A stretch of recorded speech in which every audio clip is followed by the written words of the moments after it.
Dear student, welcome to the part 2, that is the evolution of management clouds, lecture 9. And so far we have discussed about the classical approach, and within the classical approach we have discussed the bureaucratic management type propounded by the Max Weber. We have discussed about the scientific management principles as well as the administrative theory given by Henry Fayol. We have also discussed the neoclassical approach, and in the neoclassical approach we have seen the experiment conducted by Elton Mayo. Now we are continuing with the neoclassical approach itself, and within the neoclassical approach in the module 9 we will be discussing the human relation approach, the comparison of human relation versus scientific management, behavioral science approach, and comparison of human relation and behavioral science approach.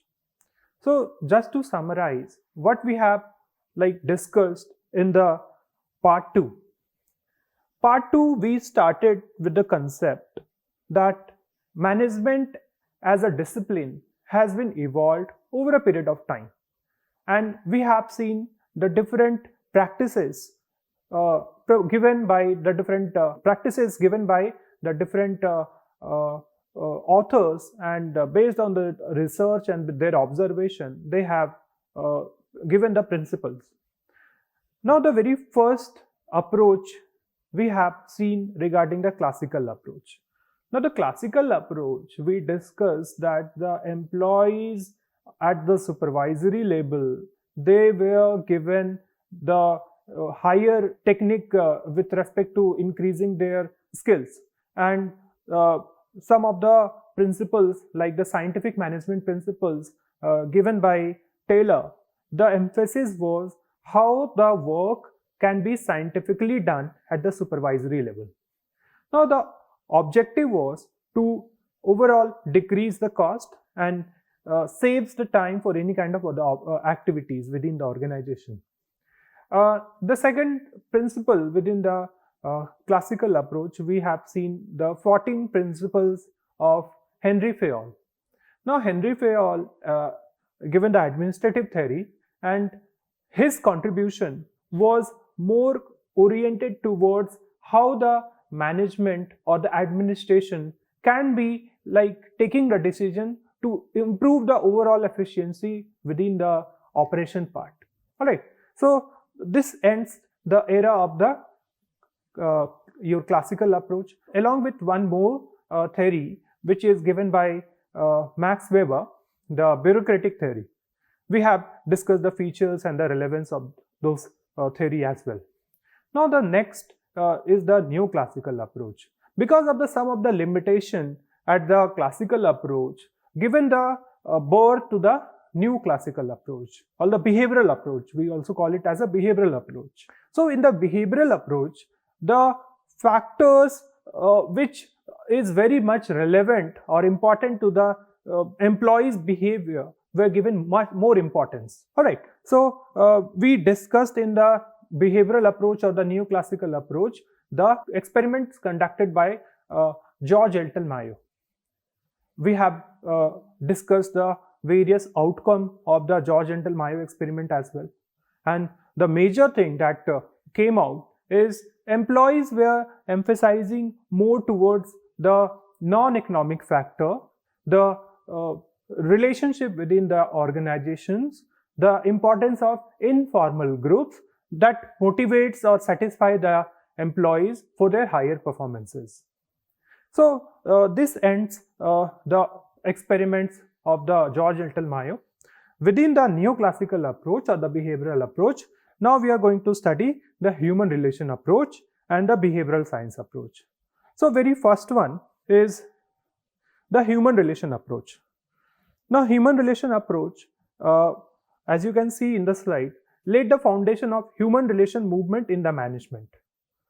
So we have discussed the Hawthorne experiment and how Hawthorne experiment or the George Elton Mayo's experiment given more importance towards the behavioral understanding of the employee. So it is the very first approach. It is a foundation experiment created to understand the human relation movement in the management. It is based on the socio-psychological approach to the management. One of the very renowned practitioner, Keith Davis, discussed human relation is an area of management practices concerned with integrating people into the work situation in a way that motivates them to work together.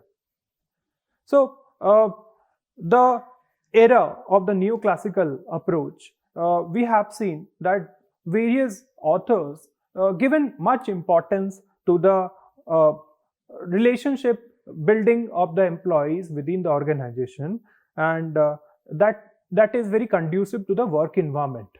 And ultimately, what are the benefits? Benefit is the increase in the productivity, increase in the cooperation, and higher satisfaction of the employee to achieve the organizational objectives. Third is worker cannot be motivated by the economic reward only. We have like one of the experiment, the result was that even though you are giving very good ambient facility, food, or all the amenities within the organization, these factors are very much it's okay, but that is not so motivating factor. Okay, or economic factor does not alone they will be motivating the employee. Employee counseling, participative decision making. So apart from the non-economic factors, some other important factors play a major role. So what are those factors? Those factors are like counseling of employee, like any kind of issues or barriers that the employees are facing, it should be communicated, it should be like talked about with their supervisor. Second is participative decision making. Like we have discussed in the Henry Fayol principles, like workers' participation or initiative. Initiative is one of the principles where the workers are given the opportunity to take decision within the organization, or they should feel that they are the part of the organization. Third one is the cordial supervision. Whenever you are working in a group, your immediate supervisor, you should have a very healthy relationship with the immediate supervisor for the proper coordinated efforts. Next is the job enrichment, and other techniques have been suggested for keeping the worker happy and satisfied. So a human relation approach, like if we have to summarize this slide, human relation approach is more oriented towards building good relationship with the employees. Okay, moving ahead, the four elements are very much like pillars of the human relation approach. So what are those elements? The individual itself, the work group, the leader, and the work environment. So the individual means the employees within the organization. So the management has to understand that each employee will exhibit a different attitude, perception, learning, behavior, their intention, their motivation, what are their expectations from the organization. So every employee will differ. So emphasis of the human relation approach is like taking one employee as a separate employee, and you cannot club all the employees in terms of their like displaying their behavior. So the point is, you as an organization, the employee, understanding the employee satisfaction level, their attitude, their learning, it is very like crucial factor. Second one is the work group, like individual being one factor, and when the individual are working in a group, they are having the different factors. So it may be that one individual is behaving differently when the task is assigned at the individual level, but that employee, if they are working in a group, you will see that their performance could increase. So the management has to understand that the work group, or whenever the employees are working in a group, the importance of both the groups should be like it should be understood by the management. Like we have seen in the bureaucratic management principles given by the Max Weber, where there was no scope for any kind of like formation of informal system. Okay, So that ultimately leads towards the dissatisfaction of the employees. So whenever the employees are working in a group, it is very paramount that the group behavior you need to understand. We have seen in the experiment of the Elton Mayo, the fourth experiment, when 14 employees were given the task, and the task, based on the performance of the task, their reward was fixed. What happened in that experiment? In the result, we found that the informal, all the 14 groups, they formed an informal system, and they were given least importance towards the productivity, because the productivity was linked towards the reward system. So reward system is an economic factor, so they were giving less importance to the economic factor and more importance to the social factor. So this is the difference. Third one is the leader itself. It talks about the relationship between superior and the subordinates. The more and more healthy relation you will be having within the organization, or the superior and subordination relationship is very cordial. So that will ultimately leads towards the benefit for the employee and benefit for the organization itself. Fourth one is the working environment. We can take the example of the Hawthorne experiment, where the employees were given all the amenities, all the facilities, proper food, good ambient, proper working condition, but these factors does not change their productivity. Even though these factors were removed, the productivity was still the same. So the working environment or the culture within the organization is something given importance by the employees. All right. So we have discussed the element of the human relation approach. These four factors are very much crucial. The individual, that is the employee itself, the group, whenever the employees are working in a group, the leader, the role of the supervisor, and the working environment is the overall organizational culture. Next, it is very important that we should make a comparison between the human relation approach and the scientific management approach. Scientific management approach we have discussed in the classical approach. In the classical approach, scientific management, we have talk about the various scientific principles given by the management, and it talks about how the activity within the organization can be scientifically performed. So let's try to understand the distinction between both the approaches. Very first one, in the human relation approach is based on the Hawthorne experiment conducted by the George Elton Mayo. So there is nothing, some specific rules or the universal principles being given. It is just an output or observations of the experiment conducted. But the principle of the scientific management is based on certain principles given by Taylor, the 5 principles we have discussed. Second is focus on people, focus on machine. Like human relation approach, the term human, it means the employees. It the focus or the primary objective is to understand the behavior of the employee. Whereas in the scientific management, it is criticized that it is more a mechanistic view. It means the more importance given to the machines or the science, the logics, and other factor like the human element were given the secondary aspects. Third one, no one best way. And in the scientific management, one best way of doing the activity. Like in the human relation approach, what we have discussed, every element or every employee will be having the different skill set. They will be having different attitude, behavior, perception, learning, whatever you call it, the behavioral aspect. It is very subjective in nature. Whereas in the scientific management, the emphasis is only given towards the application of the scientific techniques to perform the activities, irrespective of what your likes and dislikes, whether you are more technical in terms of your skills or not. You have to apply all the scientific things. Next one, man is a social animal and man is an economic animal. So human relation approach talks about the role of informal groups. how the employees within the organization, they coordinate or they share their personal discussion as well. Whereas in the scientific management, the man is considered to be economical man. Like we have discussed, one of the principle is with respect to piece rate system. The piece rate system emphasizes that employee will be performing more, or they will be putting their more efforts towards the economic benefit.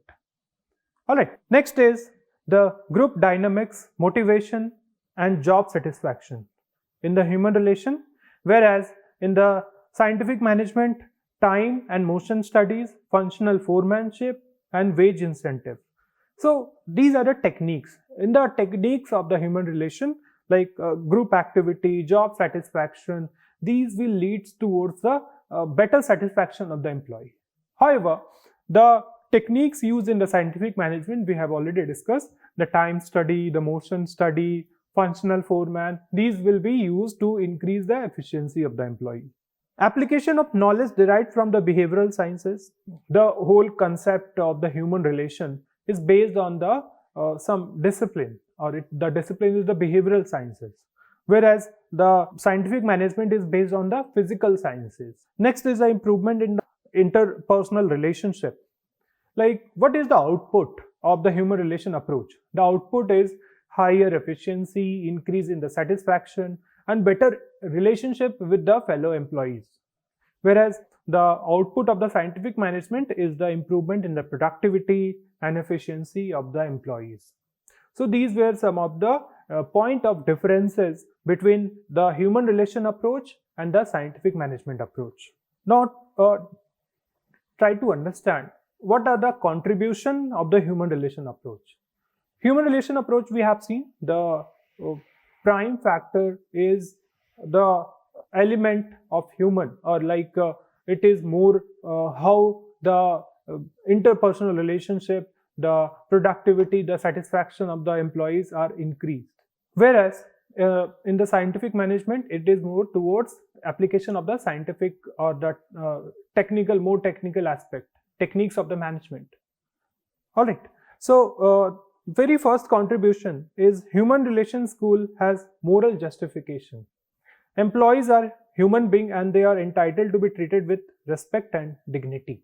The management has to understand that the employees are one of the very important resources within the organization, and the human relation approach prioritize the human factor in their contribution towards the organizational objective.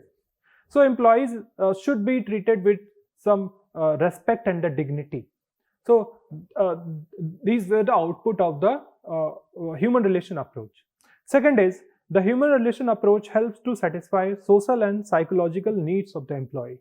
When employees are working in a group, they need to discuss their personal as well as the professional activities of their life towards to any person who they feel that they should discuss.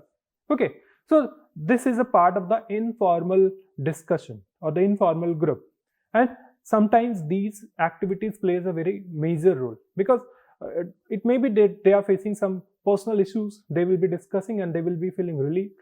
Ultimately that thing will be out of his or her brain, and that will lead towards a higher efficiency or increase in the productivity.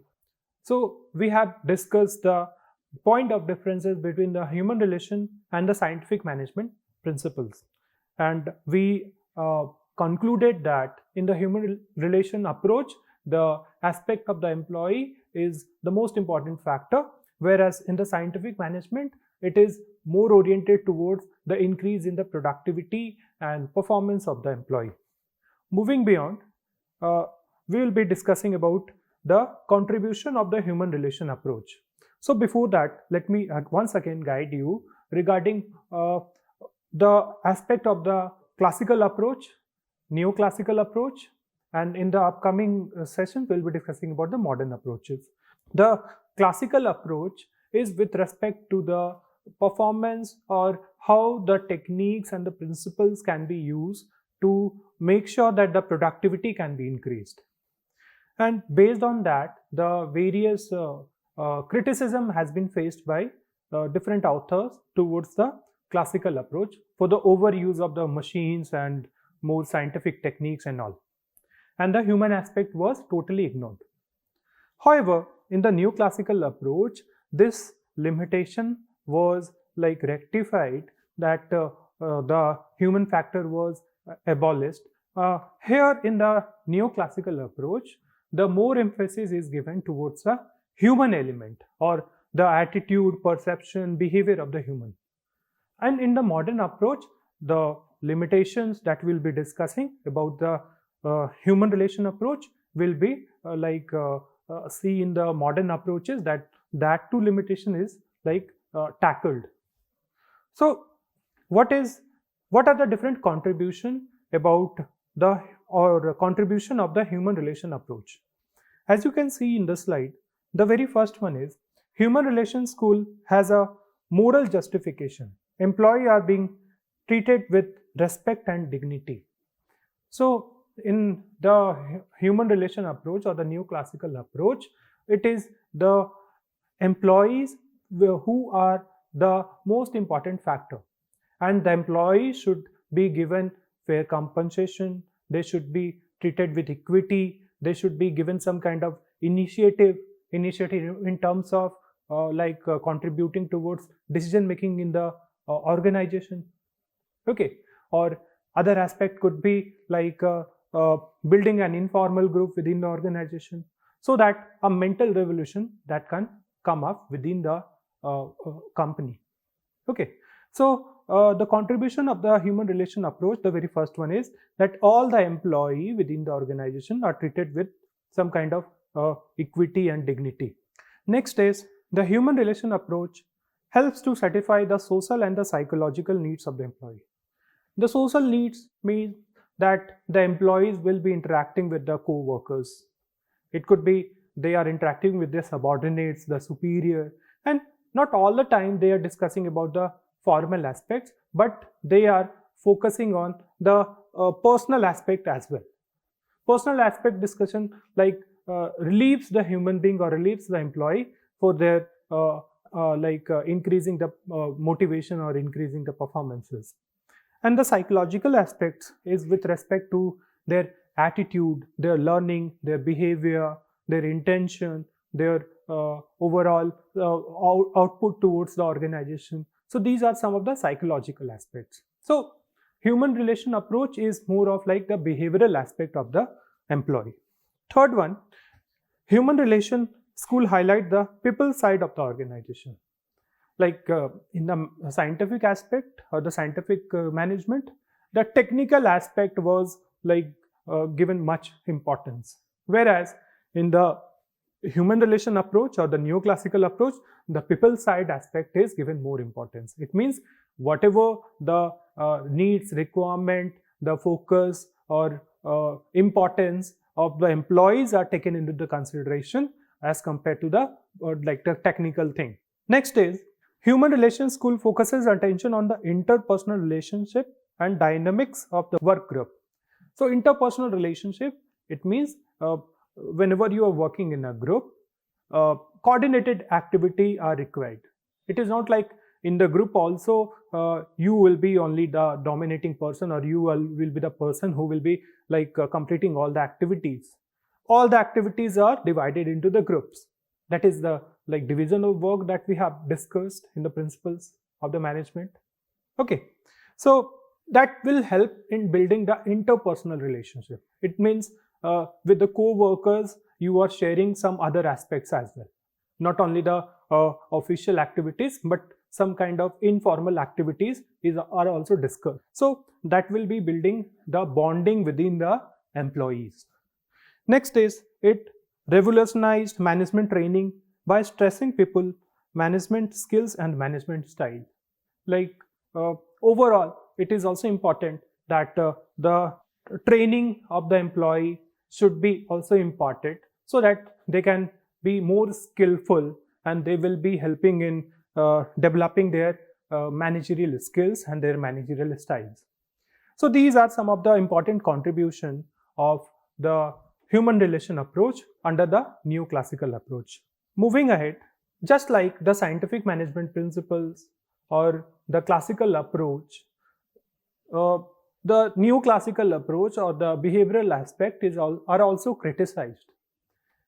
What are those factors that the various authors or the various contributors claimed that these theories or these experiments like the Hawthorne experiment, these are not of so much relevance. So let us discuss what are the point through which the various contributors concluded that the human relation approach is not so worthful. Very first one, they mentioned that the human relation approach is unscientific.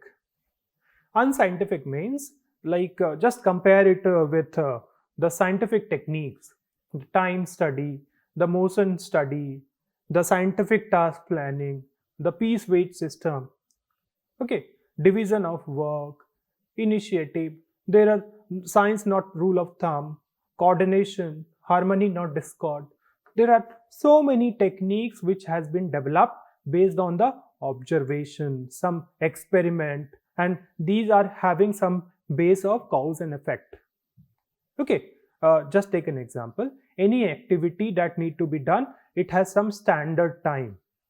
So it is not like you, a manager, is deciding the standard time based on his or her intuition, but the standard time are decided based on some experiment. All right.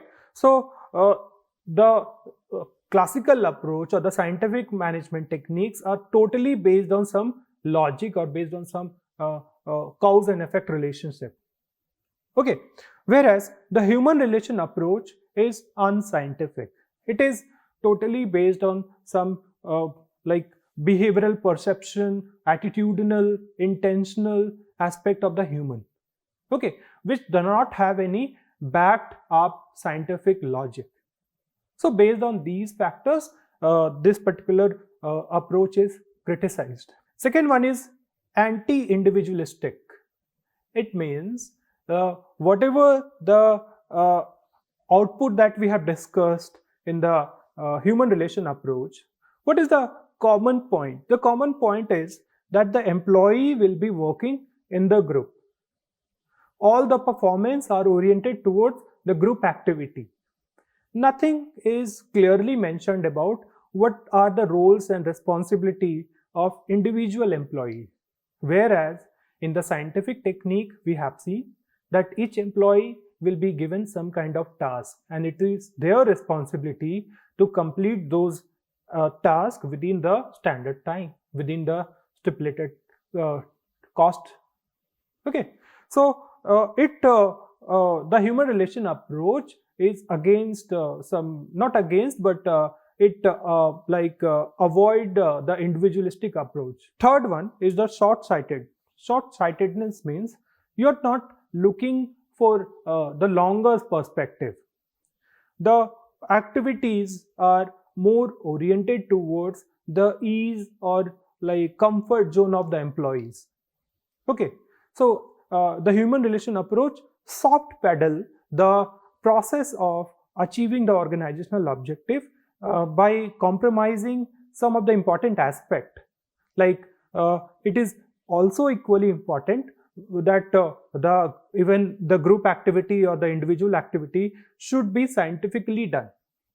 If there is no base for doing the activity, or there is no parameter, there is no standardization, then the employee will be at the very comfort zone and they will be performing their activity with their own ease. Okay, that will lead towards the non-standardized activity, and work will be not simplified. So the short-sightedness of human relation approach are always criticized. Over concern with the happiness. In the classical approach, the employees were not so satisfied and happy because they were treated as machines. Okay, they were assumed to work for 8 hours, 10 hours a day, and their overall pay packages, rewards are based on their performances. Whereas in the human relation approach, this concept was avoided, and the employees are given option to coordinate or to discuss the informal things as well within the organization. Okay, so management under the human relation approach emphasized more towards the likes and dislikes, happiness, satisfaction of the employee. But these factors will not be so beneficial for the growth of the organization. It may be that you are keeping your employee happy, but at the same time, organization may suffer in the long run. Okay, that is the short-sightedness that we have already discussed. So sometimes the various contributors in the management discipline, they criticize this human relation approach over the it is more pro-employee rather than pro-organization. Last is the negative view of conflict. Sometimes it is considered that the conflict within the department or within the sub-department or within the structure is somehow positive for the organization. Okay, but it should be manageable at the same time. For example, you are coming up with some new product. It may be that the design part is very catchy, the product marketing is very much intense, all right, but somehow the price is which you are charging for the product is too high. So ultimately there will be some group of the people who will not be so favorable with respect towards the pricing strategy. So it may create some conflict between the two departments. So ultimately conflict may be considered as a positive if it is good for the company. The objective should be overall, if there is any kind of loophole in the product, then conflict, if any kind of conflict arises, that is okay, it can be managed. Okay, so these are the some areas where the human relation approach was criticized. Moving ahead, the second aspect in the neoclassical approach is the behavioral science approach. Now we have completed the human relation approach, and the second is the behavioral science approach. Now, what is behavioral science approach? The human relation movement focused on interpersonal relation and overlooked the wider subject of the organizational behavior. We have discussed that one criticism of the human relation approach, that employees' happiness was given more emphasis. All right. So it overlooked the organization as a whole. So the behavioral science approach taken into the consideration that it is okay to build a good harmonious relationship within the organization, but at the same time the wider perspective should be taken into the consideration. What is the wider perspective? That the organization as a whole should be the objective should be revolve around that only. So organizational behavior involves that study of attitude, behavior and performance of the individual and group in an organizational settings. Okay, so very first is in the human relation approach, the employee's perspective was considered, but organizational perspective was somehow it was ignored.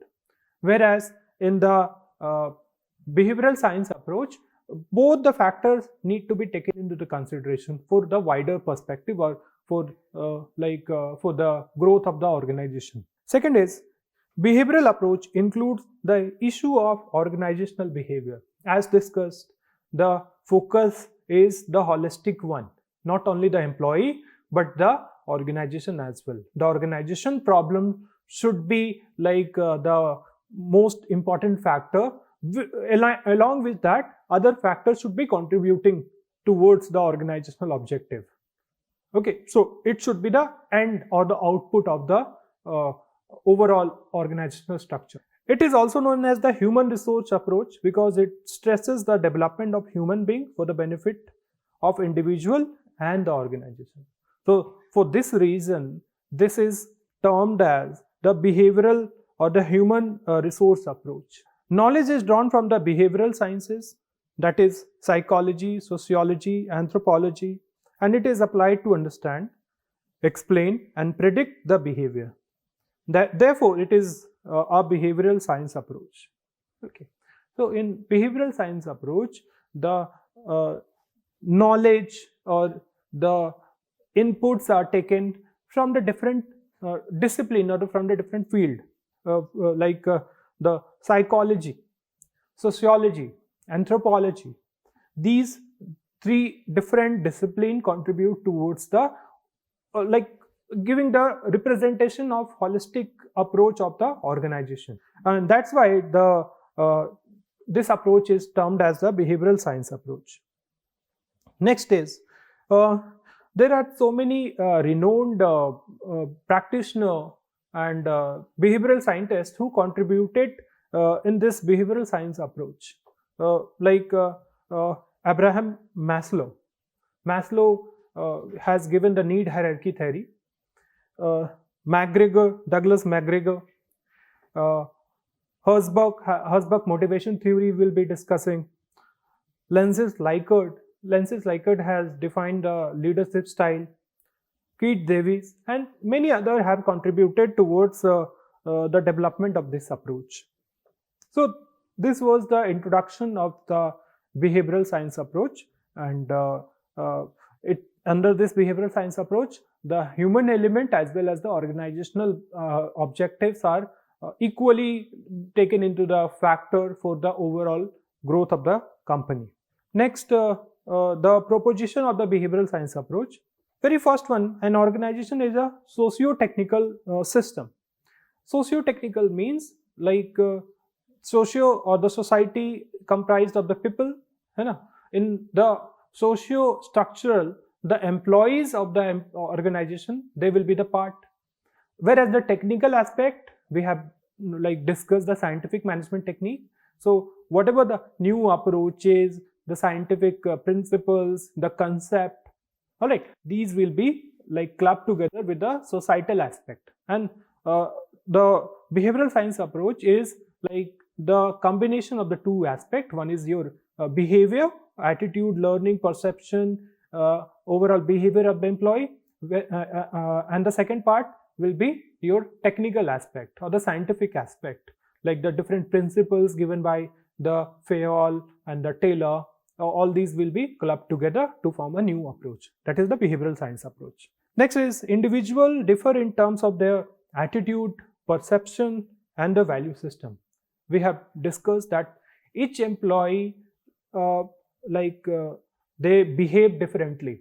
So we have to consider if an employee is working in a group, he or she will be having the totally different perception as compared to the employee working individually.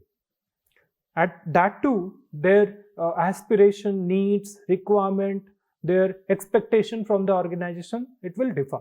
People working in an organization have their needs and goals which may differ from the organizational needs and goals. We have already discussed, like it may be the employees' objectives may vary from the organizational objectives. So behavioral science approach objectives or their overall vision is to match the organizational objective with the individual or the group objective. We have discussed this thing in the principles of management, like reconciliation of individual and the organizational objective. It is one of the principles of the Henry Fayol. Next is people's behavior as individual may be different from their behavior in the group. We also discussed this point, like employee, if individually the employee is working, it may be that their efficiency, their productivity may be limited, but when they are working in a group, the shared learning, the shared skills are there, and with the co-worker, they are learning the new skill set.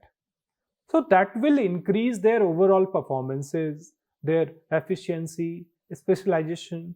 So each human being or each employee within the organization should be taken differently when he or she working as an employee, individual employee, and working as a member of the group. Persons working together in an organization form their own informal group. Such group have their own norms, culture, and communication system. It is true, like whenever the employees are working in a group or within a company, two types of structure will prevail.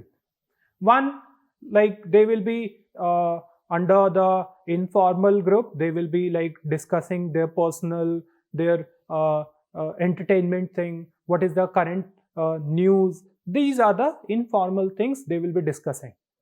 Whereas if the superior call any meeting, they will be discussing the formal things, the official things. So behavioral science approach focuses that both the aspects are very much important for the overall development of the employee. Next is informal group exercise a significant influence on the attitude, behavior, and the performance. We have taken the example, like all these theory or the behavioral science approach are based on the Hawthorne experiment conducted by George Elton Mayo. So one of the experiment he conducted is the employee overall reward was based on the performances.